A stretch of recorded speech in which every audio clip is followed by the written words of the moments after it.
Whispers in the Woods, The Stranger's Tale. Part 1. It was a cold evening when 5 friends, Alex, Sarah, Jack, James, and Emily, decided to go camping in the woods.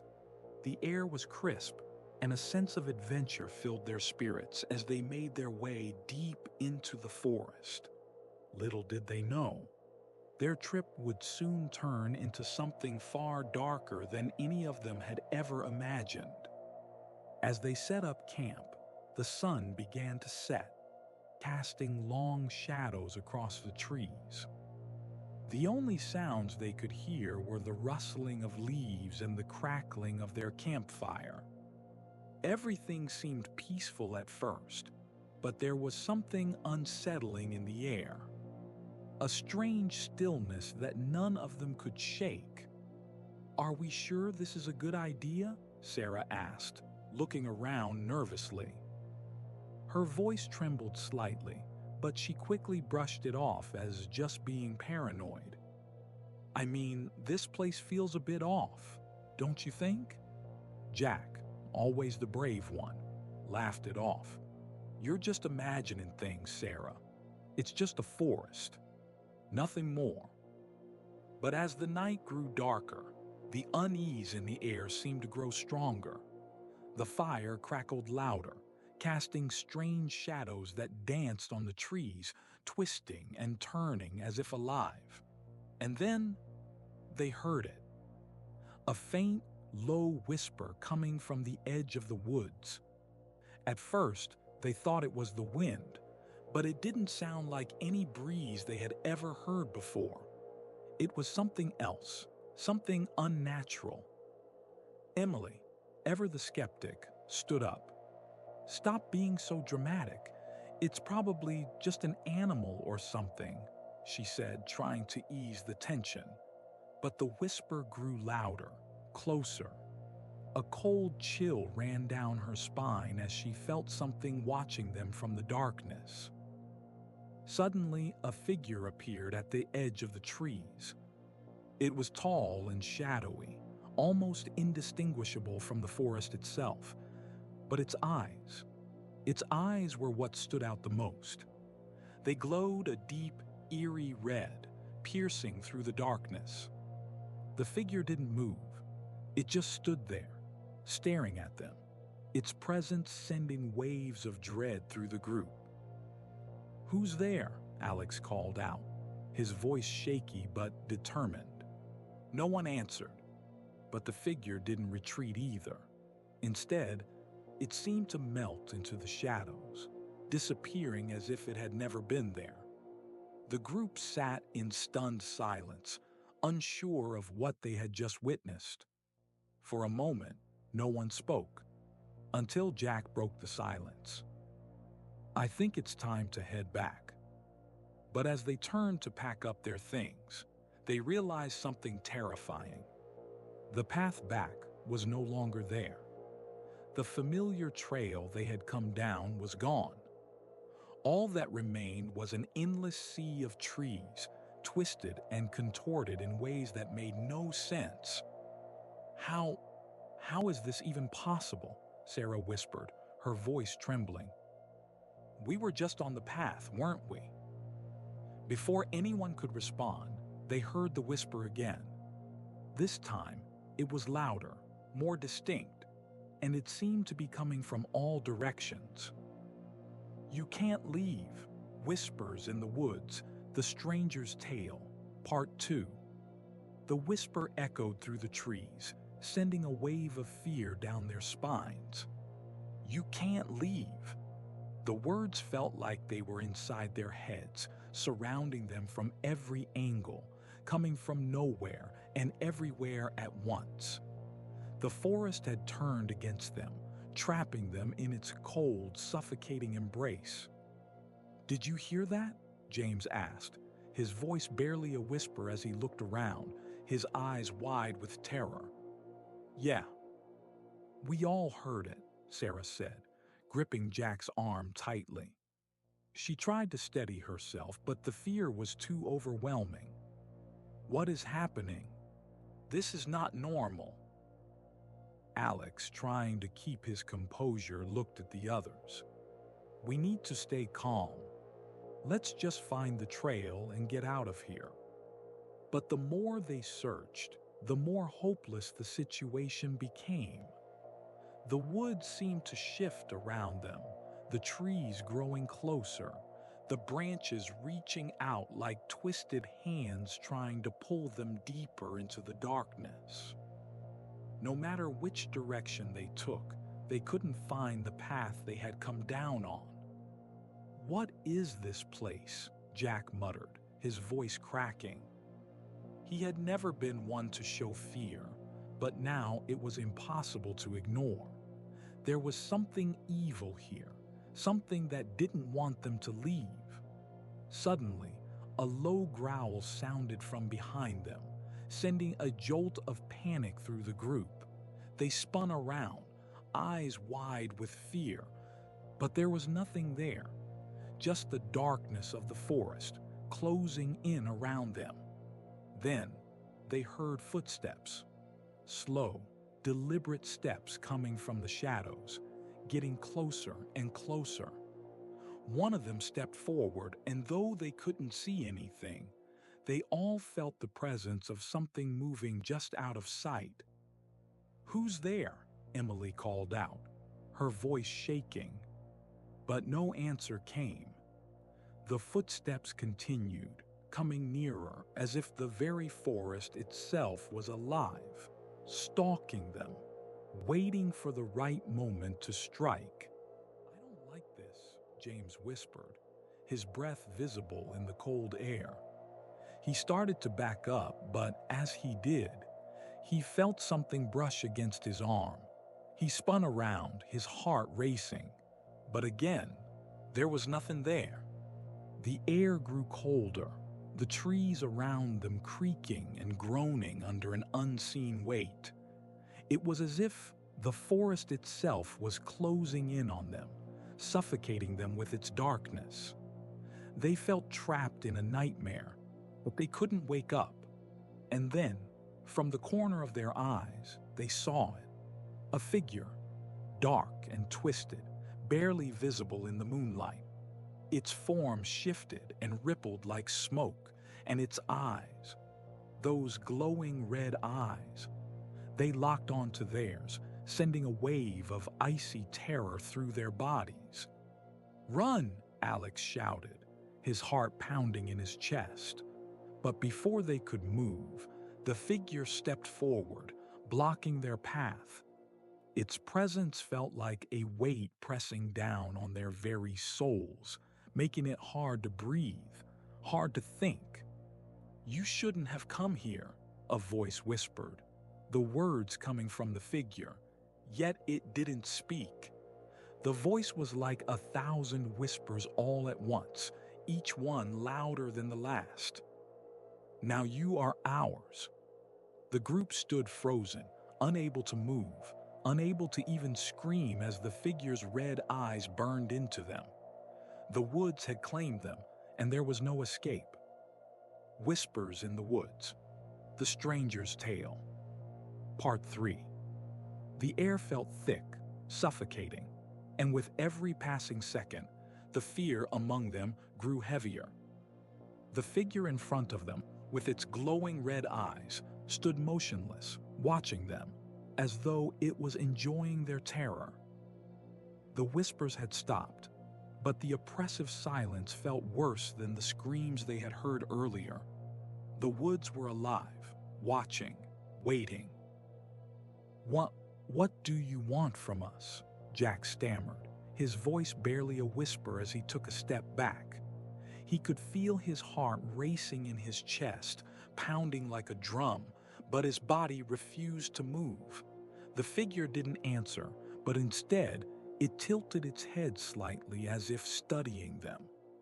Its presence was overwhelming, and the longer they stood there, the more they felt their sense of reality slipping away. Nothing made sense anymore. The forest had become a twisted labyrinth, and they were trapped inside it, surrounded by darkness and the threat of something they couldn't understand. Emily stepped forward despite the fear that gripped her chest. "We just want to leave. We're sorry. Just let us go." The figure didn't respond, but its eyes glowed brighter, more intense. And then, in an instant, it moved. Faster than any of them could comprehend, the figure was suddenly right in front of them, its form flickering like a shadow, its presence suffocating. Emily froze, unable to move, unable to breathe as it towered over her, its red eyes locked onto hers. "You cannot leave," the voice echoed again, louder now, seeming to come from all directions. The words weren't just spoken, they were felt, like an invisible force pressing against their minds, forcing them to accept the reality that they were trapped here forever. Sarah felt a cold hand grip her shoulder from behind. She spun around, heart racing, but there was nothing there. The trees, the shadows, all seemed to be moving, closing in on them. It felt as though the forest was alive, as if the trees themselves were reaching out to claim them. "Stay together," Alex said, his voice strained. "We need to stay together."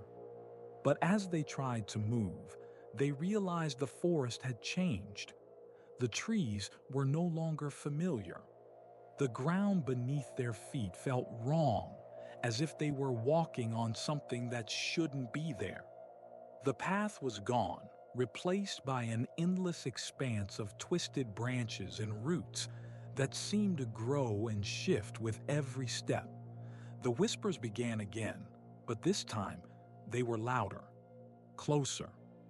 The words seemed to surround them, coming from the very ground, the air, and the trees themselves. "You are ours now."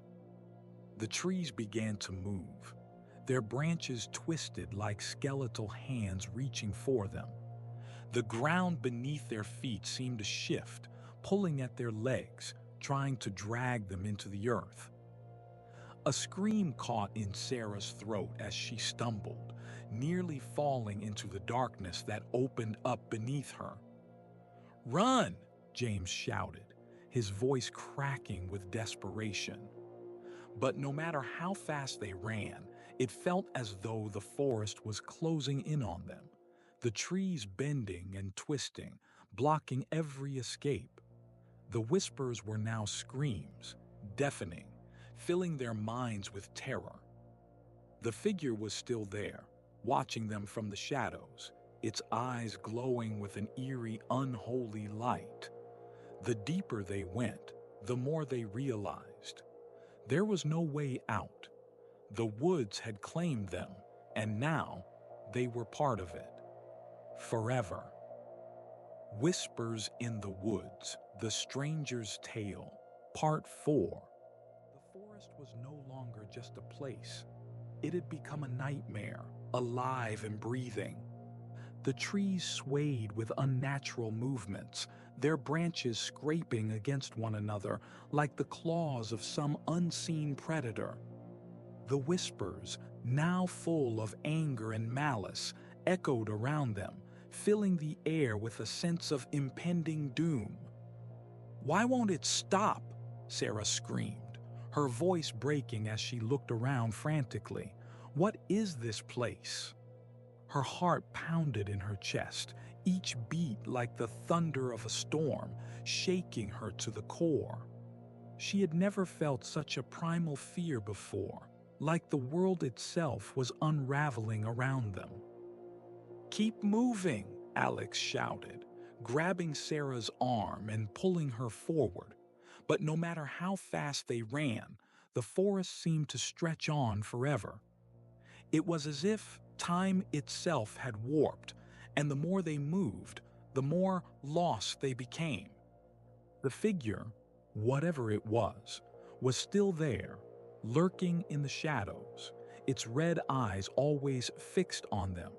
They couldn't escape its gaze, and with each passing second, they felt weaker, more helpless. The forest was draining them, feeding on their fear, twisting their minds. "We have to find a way out," Emily said, her voice hollow as she stumbled over the uneven ground. "There has to be a way. We can't stay here." But the more they searched, the more they realized how hopeless it was. The trees seemed to close in around them, blocking any path they tried to take. The ground itself seemed to shift beneath their feet, as if it was alive and playing with them, keeping them trapped in this cursed place. "Do you hear that?" James whispered, his eyes wide with the terror. The others stopped and strained their ears, listening intently. It was a low, rumbling sound, like the growl of something large, something ancient, hidden deep within the forest. And then, as if in response, the whispers grew louder, more frantic. "Get out of here, while you still can." The voice was no longer just a whisper, it was a command, one that sent a chill down their spines. They turned, but the path before them was now completely obscured by a wall of twisted, gnarled trees. It was as if the forest itself had become a prison, trapping them inside its dark heart. "Where are we?" Jack muttered, his voice barely audible as he looked around in confusion. They were still in the same place, yet nothing looked the same.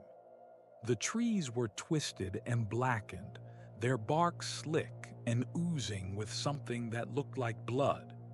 The air was thick with the scent of decay. And then they saw it. In the distance, just beyond the wall of trees, stood a figure, a person, or something else. It was too far to make out clearly, but there was no mistaking the faint red glow of its eyes staring back at them from the shadows. "No," Sarah cried out, stumbling backward. "We can't go near that thing." But it was already too late. The figure began to move toward them, its steps slow and deliberate, as if it was savoring every moment of their fear. With each step it took, the ground seemed to tremble, and the forest around them grew even darker, the air heavier. It was as if the figure was drawing all the life from the trees themselves, leaving only an empty, dead landscape in its wake. "Run!" Emily screamed, but they couldn't move. It was as if their bodies were frozen in place, as if the very air around them was holding them hostage. The figure grew closer, closer, until it was standing right in front of them, its face obscured by shadows, but its eyes still glowing bright red, piercing into their souls. "You should never have come," the voice whispered again, now no longer a whisper but a deep, growling hiss. "Now you will be part of this forest forever." Whispers in the Woods, The Stranger's Tale, Part 5. The figure's red eyes glowed even brighter as it stepped forward, its form now clear in the dim light. It was tall and unnaturally thin, its skin a sickly shade of gray, like rotting flesh. Its face remained hidden in the shadows, but the voice, its voice, echoed inside their minds, chilling them to the core. "You can never leave. This is your fate now," it hissed, the words laced with malice, wrapping around them like a cold iron chain. The group stood paralyzed, fear gripping their hearts and minds, unable to move, unable to scream. The air felt heavy, as if the very atmosphere was suffocating them. They tried to back away, but the ground seemed to twist beneath their feet, pulling them closer to the figure, to the darkness. "Please," Emily whispered, her voice barely audible, her eyes filled with tears. "We just wanted to camp. We didn't know. We didn't know." The figure tilted its head, its glowing eyes narrowing. "You knew enough," it replied, its voice now a low growl that reverberated through the trees. The forest calls to those who are foolish enough to enter, and now you belong to it forever. The trees around them groaned as though in agreement, their branches twisting and cracking like the bones of some ancient beast. The whispering voices had become deafening, filling the air with promises of torment and eternity. The forest was alive, hungry, and it wanted them. "Run!" Alex screamed, snapping out of his paralysis. But it was too late. As soon as he moved, the ground beneath him gave way, and he fell to his knees as if the earth itself was rejecting him. The others tried to help, but their feet were stuck, as though the very forest had reached into their souls and anchored them there. The figure stepped closer, its form now looming over them. "There is no escape from the woods," it said, its voice now a low, mocking laugh. "It has claimed you. You will never be seen again by the world you once knew." "Please," Jack begged, his voice shaking. "We're sorry. We didn't mean any harm. Please just let us go home." The figure's laugh grew louder, echoing through the trees like the sound of 1,000 tortured souls. "Home. This is your home now. The woods will be your only company for the rest of eternity." The ground around them shifted again, pulling them deeper into the earth, roots twisting around their ankles, binding them in place. Their screams were swallowed by the dense air, their cries for help lost in the deafening silence of the forest. And then, just as suddenly as it had appeared, the figure began to fade into the shadows, its form dissolving into the night. But its eyes, those glowing red eyes, remained, watching, waiting, always lurking in the corners of the forest, waiting for the next group of foolish souls to wander too far. As the last vestiges of the figure disappeared, the forest grew quiet again, too quiet. The whispers had stopped, but the sense of dread remained, thick and suffocating, lingering in the air. The group could no longer move, no longer speak. Their bodies were frozen, their minds trapped in the unyielding grip of the woods. The trees stood still, their twisted forms silhouetted against the moonlit sky. But now, they weren't just trees. They were watchers, sentinels of the forest, holding the secrets of those who had dared to enter and never return. And somewhere deep within the woods, the whispers began once more. They weren't the soft voices of the past, but the desperate cries of those who had gone before, now trapped for all eternity. Just like Alex, Sarah, Jack, Emily, and James. Their names were now part of the forest, their souls bound to the shadows forevermore.